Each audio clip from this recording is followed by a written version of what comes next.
Casimiro, sino nagsasabi malaki tiyan ko? Naoya Inoue, nagsalita naman. Ito at pag-usapan natin, pero bago ang lahat, pakisubscribe po ng channel ko. Huwag niyo na rin kalimutan na click ang notification bell para lagi kayong una sa balita. Laban ang aasahan, balita sa mga pambato na isasalang, pasabog na video, lahat yan nandito. Nino Cruz TV ang iyong paborito. Pag-usapan nga po natin mga kaboxing, Naoya Inoue nagsalita na. Ayaw niyang makalaban ang kanyang WBA Super Bantamweight #1 contender na si Murodjon Akhmadaliev.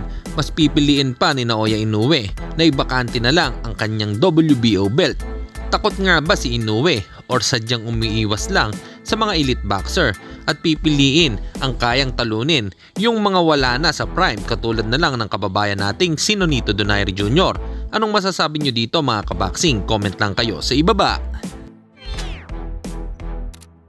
Samantalang susubukang agawin ni John Paul Gabonillas ng ARQ Sports ang OPBF Light Flyweight title kay Thanon Sak Simsri ng Thailand ngayong August 4 sa Edion Arena, Osaka, Japan.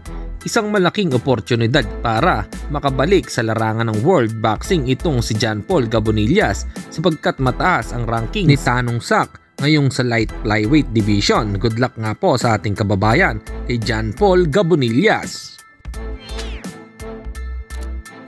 At sa kabilang balita naman tayo mga kaboxing, madami nga sa mga haters ni former 3 Division World Champion Janrel Cuadro-Las Casimiro na pinupuna na malaki daw ang tiyan nito sa lumabas nga po na video na galing po mismo kay Oyod Boxing Fanatics.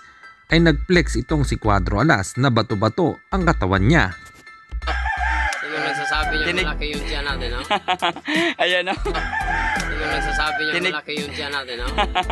Ayan, no?